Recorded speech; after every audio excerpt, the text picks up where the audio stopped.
Qu'est-ce que nous devons faire, qu'est-ce que nous devons ajouter pour que la gratuité soit réellement effective? Parce qu'elle n'est pas encore effective. Je vous ai dit, il y a des couacs. D'abord, la qualité dépend aussi du nombre. Le nombre des enfants maintenant ont augmenté dans des écoles parce qu'il y a la gratuité.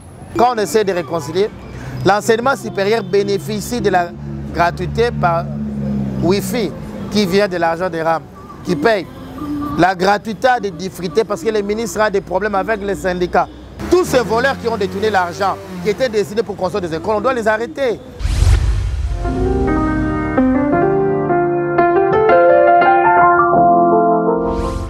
Bonjour chers téléspectateurs, chers internautes.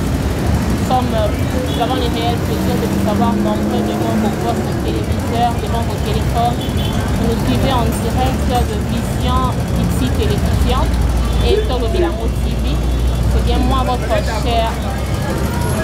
humble servante, Advi Kiana, sur cette tranche spéciale 15 octobre 2021. Comme vous pouvez le constater, je ne suis pas seule sur ce plateau. Je suis avec notre invité, M. Chris Ekoko, à qui je dis bonjour. Bonjour, maman journaliste. Je vous signale que M. Chris Ekoko est président des étudiants de l'ISTA et du Congo.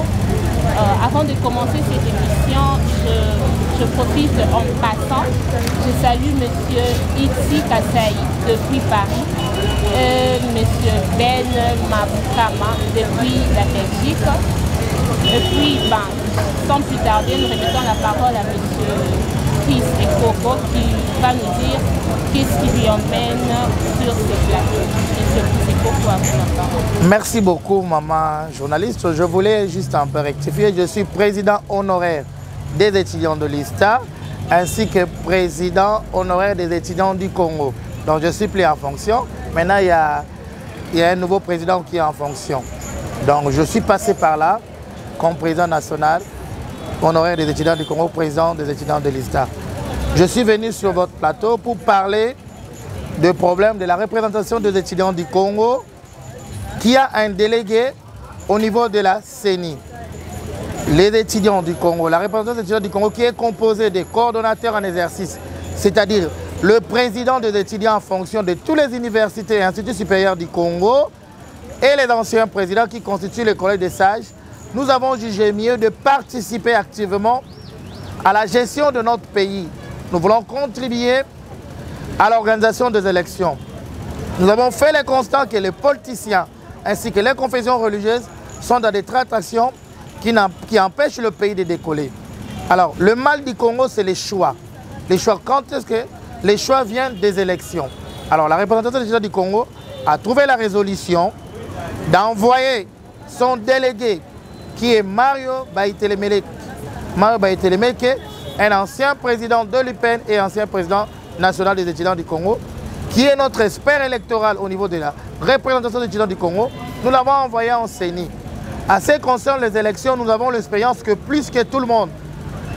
Et vous vous souviendrez, madame, dans le rapport de la CENI que Nang a déposé, la seule structure, je dis bien, au Congo qui a organisé des élections à 3 reprises avec la machine à voter, c'est la représentation des étudiants du Congo.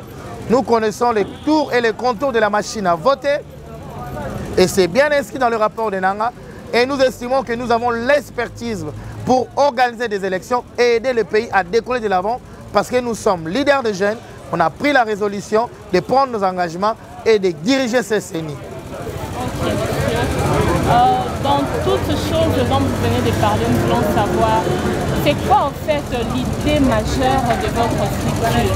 Donc, à part d'abord organiser l'organisation des élections, et puis nous voulons aussi savoir quels sont les critères pour adhérer à votre structure. Voilà, c'est simple. La représentation des étudiants du Congo, c'est une structure qui s'occupe des étudiants. Mais ceux qui sont membres, premièrement, membres de droit, tous les présidents des étudiants qui sont en fonction, ils sont membres de la représentation des étudiants du Congo qui constitue le comité directeur. Les anciens présidents qui ont fini le mandat constituent le conseil des sages, les collèges des sages. Dans d'autres situations, on appelle ça conseil d'administration. La représentation des étudiants du Congo a pour rôle 1, de jouer les syndicats des étudiants. C'est le syndicat national des étudiants. Ils défendent les étudiants, les intérêts des étudiants, ils défendent les intérêts des universités ainsi que de l'enseignement supérieur universitaire. C'est un croix de transmission entre les ministères de l'enseignement supérieur universitaire, les institutions ainsi que les étudiants. Ok, monsieur. Tout ce que vous faites là, ce que vous avez dit, c'est pour gagner quoi? Qu'est-ce que vous gagnez en retour? Voilà, je crois que c'est un travail noble, d'honneur. C'est un service qu'on rend à la nation. Lorsqu'on devient étudiant, il y a des objectifs d'études. Pour terminer, obtenir son diplôme et partir. Avant d'obtenir son diplôme, il y a des coordinations qui sont élaborées dans chaque établissement. Et ces coordinations-là sont dirigées par les étudiants. Et un étudiant qui a les ambitions de changer des choses d'abord dans son établissement, où il est, dans l'établissement d'origine, il va postuler pour devenir président des étudiants et puis venir au niveau national apporter pour la concrétisation du projet qu'il a commencé à l'établissement. Donc, c'est un travail noble, c'est une vocation que je peux dire. Ne peut pas devenir président des étudiants qui veut. Il peut y avoir, je donne l'exemple, chez nous à l'ISTA, on a plus de 20 000 étudiants, mais devenir, il n'y a qu'un seul étudiant qui sera président durant une année. Donc c'est un élu d'abord, 2 étudiants et puis un choisi de Dieu. N'importe qui ne peut pas devenir président des étudiants. Okay. Là maintenant je vois le nombre est limité parce que déjà dans une année s'il n'y a qu'un seul président, donc vous ne pouvez pas avoir beaucoup de membres dans votre structure. Le nombre est bien limité parce que là la durée est tellement limitée. Les membres effectifs sont limités et les membres d'ensemble d'honneur et séparation sont illimités. Le nombre, ce n'est pas par rapport aux gens que vous voyez. Parce qu'un président des étudiants, tel que je vous donne l'exemple clair de moi qui vient, je suis ancien président des étudiants de l'ISTA. Quand j'entre à la représentation des étudiants du Congo, j'engage mon établissement. Tous les plus de 10 000, 15 000, ça dépend des années académiques, 17 000 étudiants, comme c'était à mon époque, sont d'office membres de la représentation des étudiants du Congo. Quand vous prenez l'IKID qui amène 30 000, vous prenez l'INELU qui amène 20 000, vous prenez l'IPEN qui amène 15 000, quand vous faites la sommation de la représentation des étudiants du Congo, vous aurez plus de 600 000 personnes. Ça dit plus de 600 000 étudiants à travers la République sont représentés par des présidents de leur établissement qui sont représentés par le bureau national qui est élu pour un mandat d'une année académique. Ok, monsieur Chris, nous voulons savoir, vous pouvez nous donner l'historique, ça vient d'où au fait l'idée de créer ces structures, l'historique de votre structure, comment ça a commencé, ça vient d'où? Pouvez-vous nous expliquer tout ça? Merci beaucoup. Je crois que la représentation des étudiants du Congo est une structure qui est née de l'émanation des coordinations des établissements. Ça veut dire des comités d'encadrement des étudiants des établissements qui se sont réunis pour avoir un représentant. La REC a été créée au mois de mars 2003. C'est suite à une demande des autorités. Lorsqu'il y avait un mouvement, là on était à l'époque de 1+4, il y avait un mouvement de pression au moment des rébellions de Moutebousi. À l'époque, quand la rébellion a commencé à l'Est, et les gens se sont rétractés. Alors on avait besoin des étudiants pour sauver l'unité.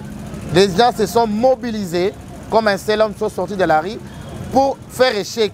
C'est comme ça que vous voyez que Moutebousi n'a pas traîné avec sa rébellion, et puis l'RCD est revenu dans la transition de 1+4. Et par après, ces étudiants-là qui sont sortis de la rue, sous l'encadrement de leur coordination, ils ont voulu rencontrer maintenant les autorités. Alors il fallait voir, à l'époque, le président Kabila, qui était un nouveau venu jeune militaire qui portait des tenues, devait rencontrer les étudiants. Alors les étudiants devaient avoir un porte-parole, parce que chacun voulait parler. Histoire et que Histoire la raté, Histoire l'équipe en tout l'esprit, il faut tout le bas. Il ne quitte pas, il ne quitte pas, il ne quitte pas, il ne quitte pas. Alors il fallait pas s'en aller au Moutoumoko. Les Bassanganaki, Babimisi Moutoumoko. Comme Kowe, les Alara Makas, premier président Babimissara privé. Et c'est le président Lodi, ou le chef de travaux. Je salue le docteur Lodi, qui est chef de travaux à l'ISIPA, ainsi qu'à l'INA. Lodi Ndazaki, premier président de la représentation des étudiants du Congo. Et Botami, suite, il y a Moboulou Ezaki Nambok. Quand il y avait des mouvements de soulèvement, les pays voulaient être encore divisés et l'RCD voulait quitter la transition pour rentrer à Goma. Et c'est comme ça que la représentation des étudiants du Congo a été née pour pacifier le pays. On a exigé l'RCD de revenir et RCD revenir, la transition a continué. Depuis le temps jusqu'à ce jour, ça fait déjà combien d'années depuis que cette structure est mise en place? Depuis la création de la représentation des étudiants du Congo, on est dans 18 ans d'âge, de 2003 jusqu'à aujourd'hui, ça fait 18 ans. Et de 2003 jusqu'à aujourd'hui, nous avons connu plusieurs présidents, nous avons réalisé beaucoup de choses.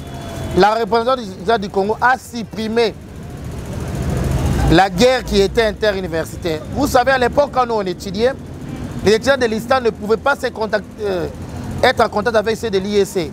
Alors quand ils se rencontraient, ils se battaient à tout moment. Ceux de l'INIKIN avec l'ISTA se battaient. Ceux de l'IPEN avec l'INIKIN, tout ça. Il y avait des guerres interuniversitaires entre les étudiants qui n'arrivaient pas à s'organiser, à se mettre d'accord. Et des tournois même interuniversitaires étaient souvent arrêtés sans avoir un champion parce qu'il y avait des conflits interuniversitaires. Et la représentation des étudiants du Congo, quand on a créé ça dans l'image de pacifier, de réunifier les étudiants pour qu'ensemble on puisse parler le même langage, pour défendre plus les intérêts qui ont trait aux histoires scientifiques, à l'évolution des universités, que des guerres inutiles qui divisaient les étudiants. Et c'est ça le travail que nous avons fait. Nous avons pacifié les universités. Et aujourd'hui, un étudiant peut quitter l'IEC pour aller à l'ISTA sans problème, peut quitter l'ISTA pour aller à l'ISTA sans problème. Des conflits interuniversitaires, c'est supprimé déjà. Aujourd'hui, on fait des tours. Moi qui vous parle, quand j'étais président national, on organisait des réunions à l'INIKIN, à l'IPEN, à l'ISTA. C'est de l'ISTA venaient à l'ISTA. À l'IEC, c'est de l'IEC venaient à l'ISTA.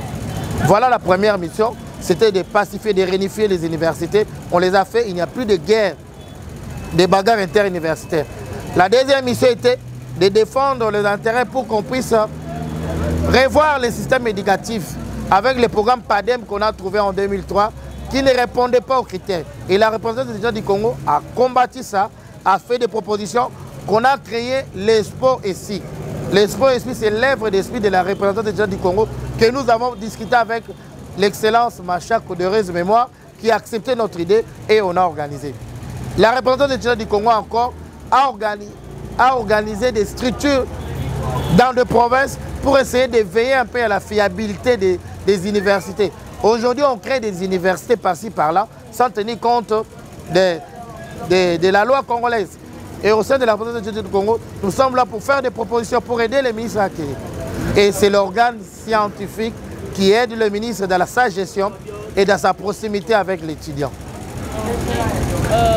Avec tout ce que vous avez eu à faire, je pense que ça n'a pas été facile.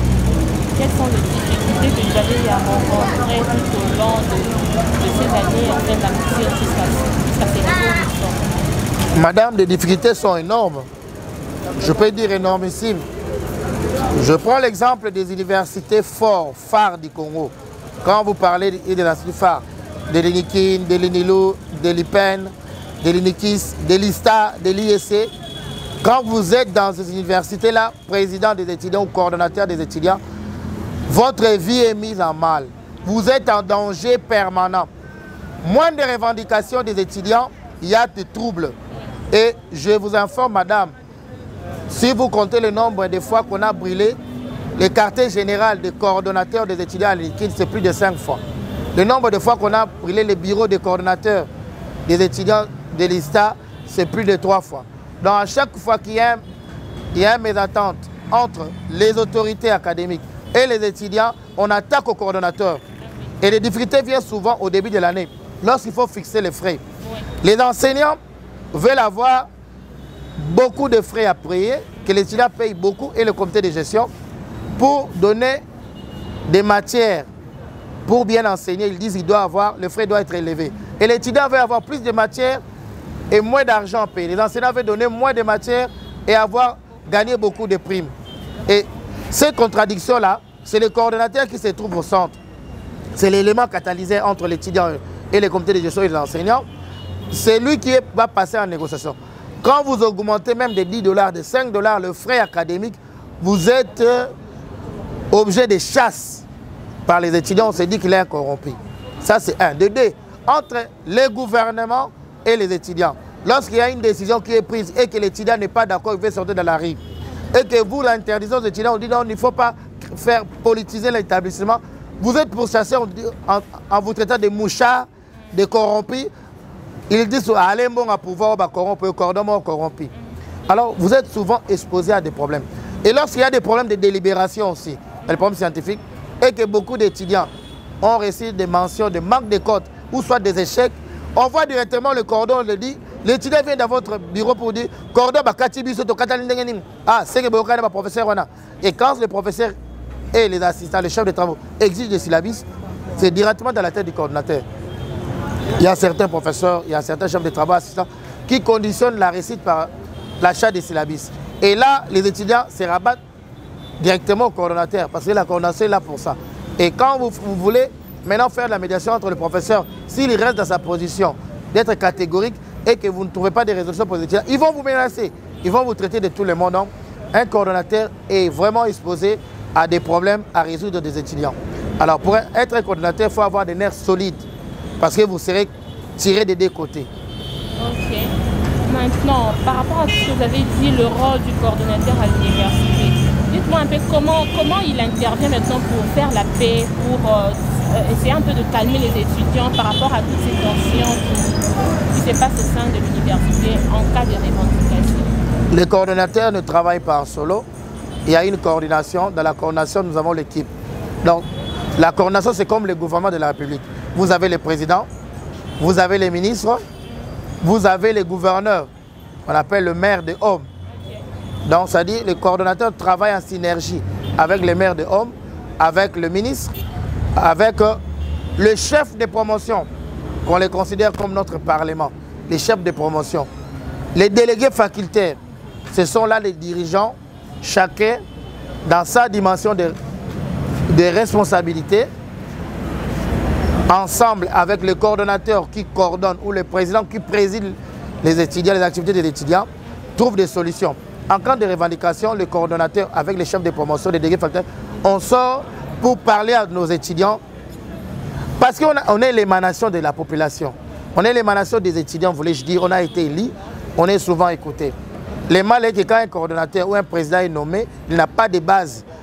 Il n'a pas de base et il sera de moins en moins écouté. Mais quand il est élu, comme expliqué notre loi, un coordonnateur ou un président doit être élu, comme les circulaires de ministre le disent.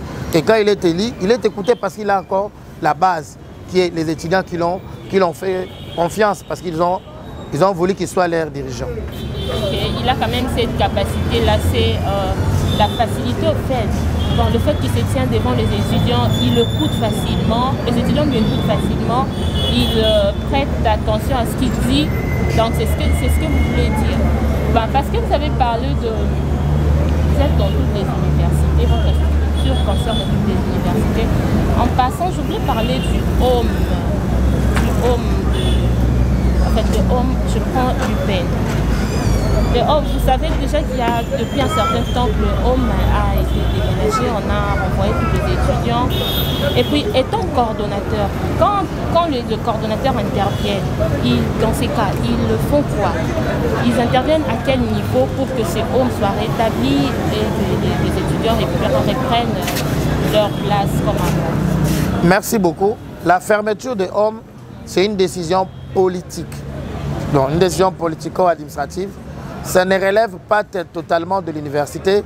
C'est une décision qui est venue du Conseil des ministres de tutelle, qui est venue. En tant que coordonnateur, lorsqu'on veut fermer les hommes, le cordon a pour mission de faire des plaidoiries et de demander une période et de voir. Le gouvernement de la République a jugé mieux de fermer les hommes pour réhabiliter.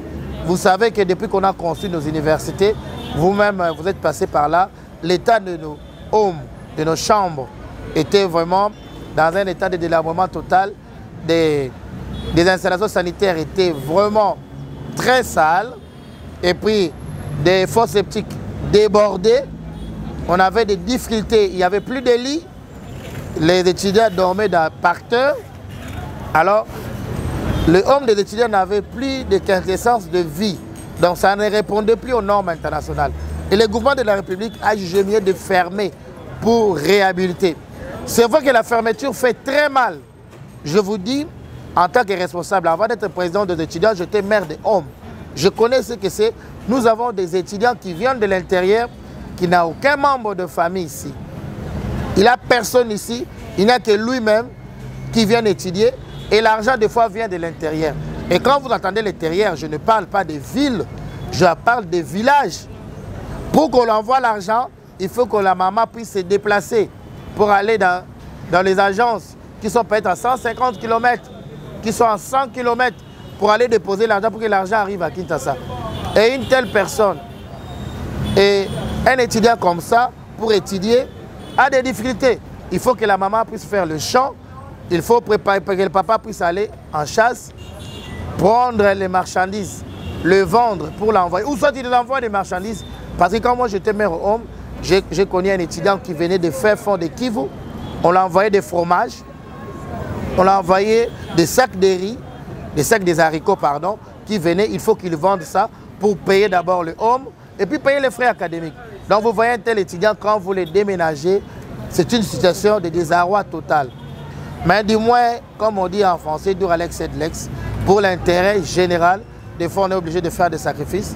Mais les problèmes de fermeture, on porte ça.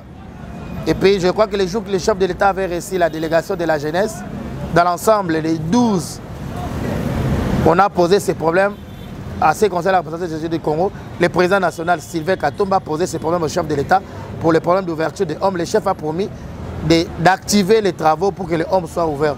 Je crois que l'année prochaine, les étudiants vont entrer dans les hommes, ils vont étudier calmement. L'importance des hommes, je peux vous décrire encore, même pour nous qui sommes à Kinshasa. Vous savez, aux hommes, il y a de l'eau et les courants permanents par rapport à la cité. Et quand on a des examens, aujourd'hui dans notre cité, nous avons des bars partout. On ne sait pas étudier. Les enfants ne peuvent pas étudier la cité. Il y a des bars partout, il y a des boîtes partout, des hôtels partout. La ville est devenue comme cité d'ambiance.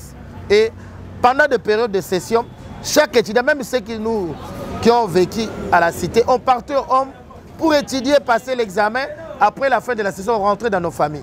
Alors, la fermeture des hommes a diminué un peu la qualité aussi de l'enseignement et des récits des étudiants parce qu'ils n'ont plus d'endroit pour aller étudier. Donc, les hommes, c'est très important pour l'étudiant et nous continuons à plaider, à faire des plaidoiries pour que le chef d'État puisse donner des instructions claires afin qu'on termine la réhabilitation pour l'ouverture des hommes. Maintenant, pour être élu comme cordon, il faut exercer certaines fonctions à l'université. Tout au long de votre parcours universitaire, vous devez commencer par être CP, CPA, CP, enfin un jour d'être élu cordon. Ou soit vous pouvez juste sortir comme ça, vous revenez de votre maison, vous êtes là, vous venez à l'université directement, vous postulez, et puis on vous vote comme étant cordon. Ou soit il faut d'abord avoir exercé avoir exercer une fonction politique. Soit vous venez d'un parti politique et puis quand vous venez à l'université, c'est là que vous avez maintenant cette possibilité qu'on puisse vous élire comme cordon. Je crois que les fonctions, l'université d'abord c'est la politique et les fonctions universitaires ne dépendent pas de la politique. Même si la politique influence, ça je ne peux pas nier, la politique influence pour avoir la main là-dessus, mais je crois que les fonctions sont apolitiques comme l'université est apolitique. C'est indépendant des qualités. Il n'y a aucune élection, je répète bien, il faut noter ça, il n'y a aucune élection du monde qui dépasse celui des étudiants. Parce que les cordons des étudiants sont élus par les intellectuels. On suppose à l'université, tout le monde connaît écrire et lire. Ce sont les intellectuels. Lorsque vous passez votre audition, le débat contradictoire, c'est à ce moment-là qu'on choisit les coordonnateurs. On ne peut pas devenir coordonnateur sans pour autant passer à être CP ou soit délégué facultaire. Parce que chaque université a des critères qui accompagnent ceux de l'ESI. Mais je crois que à l'UNIKID, pour être coordonnateur des étudiants, il faut passer d'abord à être chef de promotion, délégué facultaire ou délégué adjoint. C'est à ce moment-là que vous devenez coordonnateur. À l'INPEN aussi, c'est la même chose. À l'ISTA aussi, c'est la même chose. Il faut être chef de promotion pour devenir président. On ne peut pas prendre quelqu'un. C'est comme ça qu'on a même défini les niveaux. Pour être candidat coordonnateur, il faut être en L1. Il faut être en L1 pour être candidat coordonnateur des étudiants. Donc on suppose que vous avez passé les 3 ans au sein de l'université. 4e année, vous avez la maîtrise. Vous avez fini le premier cycle. Vous êtes maintenant au niveau de licence. Vous avez fini le cycle de gradation, voulais-je dire. Vous êtes au niveau de licence. Et c'est à ce moment-là qu'on peut vous confier des responsabilités. Parce que vous représentez et ceux qui sont en LD, et ceux qui sont en L1 comme vous, et ceux qui sont inférieurs à vous. Donc on suppose que vous devez avoir une certaine maturité et des bagages intellectuels à promouvoir, parce qu'être président ou coordonnateur, c'est le symbole de l'établissement. Parce que vous avez parlé de... Parce que vous avez déjà signalé que la réhabilitation de l'homme et que, enfin, que pour que les étudiants regagnent leur place au home, ça sera déjà quand? Bon, on n'a pas de date précise, mais ce que nous savons, le chef de l'État, quand il promet, il réalise.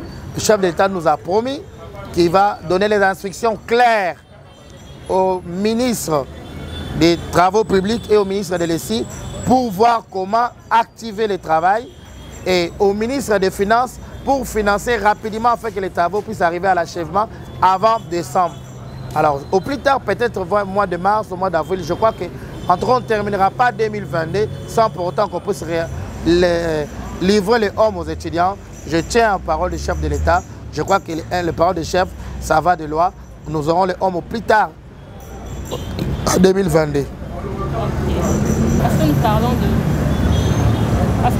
de l'université, en général, on parle des études. Nous voulons faire un petit tour du côté de l'enseignement.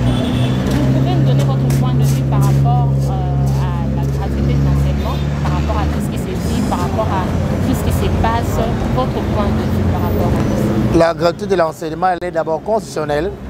L'effet de les lancer, c'est une bonne chose. Nous encourageons le chef de l'État, le gouvernement, le Premier ministre et le ministre de l'ESI. L'applicabilité pose problème, mais je crois qu'un voyage de 100 jours commence par un pas. Et dans un voyage, il y a toujours des difficultés. Il y a les hauts et les bas. Je crois que nous avons beaucoup de montagnes à surmonter pour que la gratuité soit réellement effective. Et nous conseillons les uns et les autres de mettre de l'eau dans leur vin, parce que la gratuité, c'est une bonne chose pour nos enfants. Vous ne pensez pas que cette gratuité connaît beaucoup de problèmes et que cela doit être un peu réévalué peut-être? Je crois que la réévaluation de la gratuité s'impose. Après une année, il faut une évaluation générale pour voir. Dans une évaluation, on voit ce qui a été positif, on voit les côtés négatifs pour améliorer, positif pour maintenir, et puis on prend des suggestions. Qu'est-ce que nous devons faire, qu'est-ce que nous devons ajouter pour que la gratuité soit réellement effective, parce qu'elle n'est pas encore effective. Elle est en plein processus. La gratuité n'est pas encore effective. Et nous reconnaissons qu'il y a des difficultés. C'est déjà un échec. Non, l'échec, c'est trop dire. On ne peut pas faire une conclusion. C'est une démarche qui est encore en cours. C'est vrai qu'il y a des signes qui ne sont pas positifs, mais il y a aussi des signes positifs. Alors, dire directement d'emblée que la gratuité, c'est l'échec, en tout cas, c'est être de mauvaise foi. C'est être de mauvaise foi, vous pensez vraiment. Déjà, vous, quand vous avez... Est-ce que vous avez déjà des enfants? Excusez-moi. Parce que jusque-là, moi, j'ai des frères et sœurs qui étudient. Depuis, je vous dis, depuis qu'il y a gratuité, même la qualité de l'enseignement a diminué, a changé, elle n'est plus bonne. Et vous, vous pensez quoi par rapport à ça? Oui, je crois que la qualité de l'enseignement a baissé. Là, on est conscient. Sur ce, parce qu'il y a des problèmes, comme je vous ai dit, il y a des couacs. D'abord, la qualité dépend aussi du nombre. Le nombre des enfants maintenant ont augmenté dans des écoles parce qu'il y a la gratuité.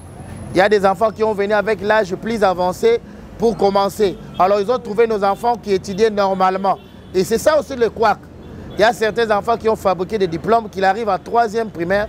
Moi je connais une école pour ne pas citer ici. Un enfant qu'on a inscrit en 3e primaire, il ne sait ni écrire, ni lire. Non, c'est compliqué, il ne sait même pas calculer. Alors, et puis il a d'abord âge avancé, on le met avec les autres et quand il fait comme ça, les autres sont en train de se moquer de lui. Il se bat à tout moment. Chaque jour, cet enfant-là ne fait que se battre parce qu'il n'a pas encore compris le système de l'éducation où on provoque les gens. Nous tous, quand on était élèves, on nous provoquait. Quand vous faites des erreurs, on vous provoque. Et cet enfant-là est venu par la gratuité. Il ne faut pas aussi condamner. Parce que les parents n'avaient pas les moyens, il est venu. C'est ce que je vous dis. C'est un exemple qui prouve que la gratuité a connu un peu de problème. Dans des salles de classe où on avait 20, maintenant on en a 80. Vous multipliez. Dans une salle de classe où nous avons 2 rangées de bancs, pour des classes qui sont vastes, il y en a 3. Et quand vous comptez le nombre de bancs, on peut occuper. Une salle de classe peut contenir maximum 40 élèves ou 50 si on peut aller loin. Quand on étudiait, nous on était... Bon, moi j'ai étudié dans des écoles, il n'y avait que 40. En tout cas, si là, dans une classe où on était nombreux, c'est 50. Et aujourd'hui, on en a 60. Maintenant, avec la gratuité, c'est 80, 120. Vous pensez qu'avec 120, avec un enseignant, il n'aura pas le temps de maîtriser. Il n'aura pas le temps de connaître. Parce que nos enseignants nous connaissaient des noms, des vies. Quand vous passez comme ça, votre enseignant vous voit, il vous appelle de votre prénom et de votre nom. Il connaît, vous avez tenu autant de pourcentages. Mais avec une classe qui a 80, 120 élèves, je crois que l'enseignant ne maîtrisera pas tous les noms. Donc c'est ça la difficulté de la gratuité. Mais je crois que l'État doit s'activer pour construire des écoles.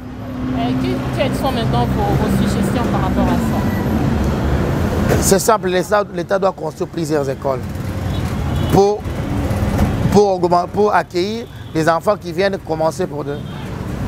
Là, vous pensez qu'en attendant que d'autres élèves restent d'abord à la maison et donc non, on ne peut pas les laisser. On ne peut pas les laisser à la maison. Pour ces élèves qui arrivent, l'État puisse d'abord engager plusieurs enseignants parce que c'était l'être motif de la gratuité. Augmenter le nombre d'enseignants, on peut maintenant doubler les tours. Les écoles qui n'avaient qu'un seul tour de l'avant-midi peuvent créer l'après-midi et avec des nouvelles unités des enseignants qui vont commencer à enseigner. Et maintenant, à ce moment-là, on saura diviser le nombre des enfants par des classes et augmenter d'autres classes. Si on ne fait pas ça et qu'on mélange les enfants, en tout cas, il faut trouver une formule rotative des enseignants parce que les maîtres seront débordés, je vous dis.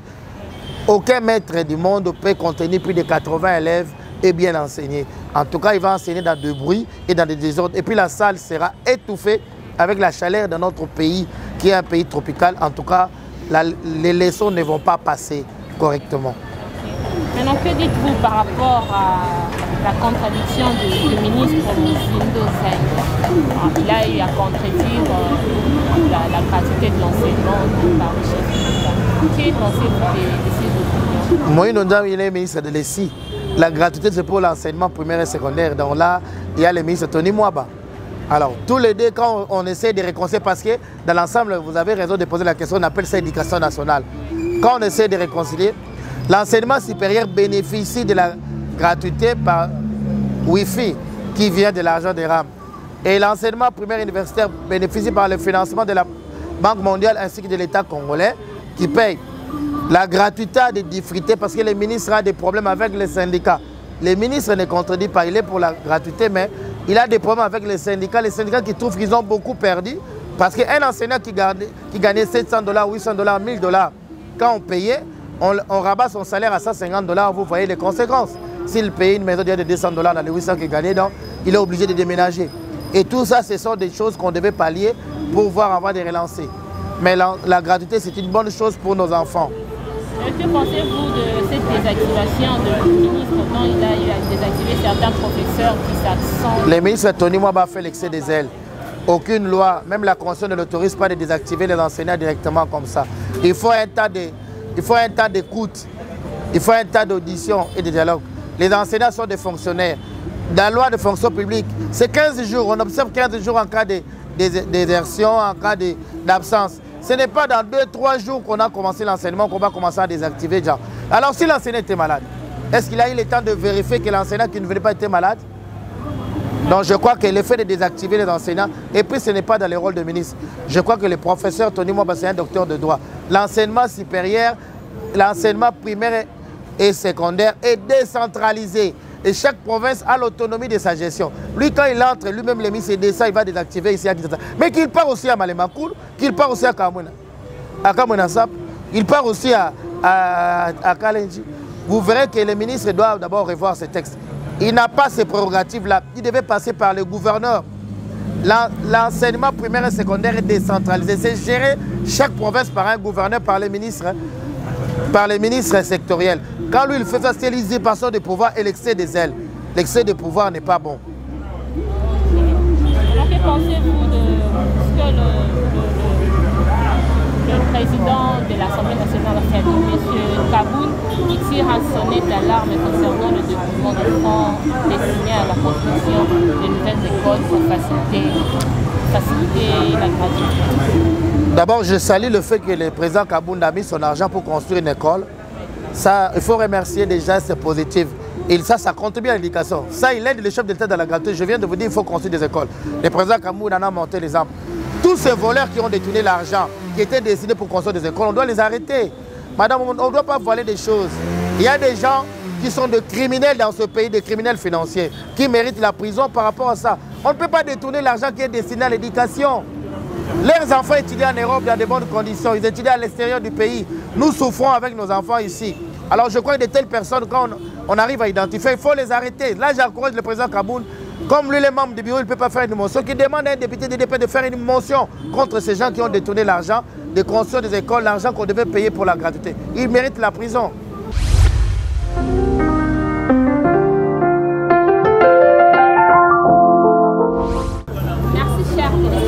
Nous sommes arrivés à la fin de notre émission. Nous vous remercions car nous savons que vous avez été nombreux à nous suivre. Nous saluons également ceux qui nous ont suivis. Nous saluons le grand manager Jonathan, M. Jonathan Balubi. On dit Balubi est l'homme à plusieurs casquettes. Et puis nous remercions ces cadres qui nous ont accueillis en ces lieux. C'est Casa Connexion, c'est un cybercafé qui nous facilite le voyage, des loteries, donc il y a une promotion, donc c'est pas comme tous les autres. Donc là, c'est ce est à 10 $, couple, mais ici c'est à 8 $, une personne c'est à 4 $. Monsieur Chris, est-ce que vous avez un mot à dire par rapport à ces cyber? Merci beaucoup, je crois que nous disons merci au cybercafé Casa qui nous a reçus ici. D'abord, nous le remercions d'avoir pensé à la jeunesse. Vu que le pays va très mal, avec des difficultés, les jeunes ont besoin de l'exil. Ils veulent aller à l'extérieur pour chercher la vie et puis venir construire le pays. Donc nous encourageons ceux qui veulent aller aux États-Unis, venez jouer ici à Casa, il y a du sérieux, vous voyez vous-même les standings. Et l'adresse qui est bien connue, ce n'est pas comme d'autres cybercafés qui n'ont pas d'adresse précise, où ils vont ouvrir seulement pour organiser des loteries, après ils vont fuir, vous allez manquer même l'endroit pour venir vérifier. Ici, c'est une place connue, un lieu et une adresse. Quand vous allez jouer, ils vont vous faciliter même l'obtention des visas pour des voyages et des suivis. Donc je vous invite à venir nombreux jouer des loteries dans Casa. Et c'est une opportunité pour aller aux États-Unis, aller étudier et se ressourcer. Merci beaucoup.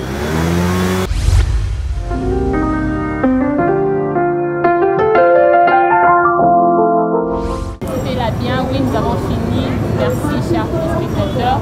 Si vous avez aimé cette émission, dites merci à M. Itzi Kassaï depuis Paris et à M. Ben Nakukama depuis la Belgique. Soyez nombreux à vous abonner massivement sur notre chaîne YouTube sur Vision, Itzi Télévision, ainsi que Tolo Belango Télévision. Donc, nous vous disons, quand nous vous disons merci et bonne soirée. Merci beaucoup.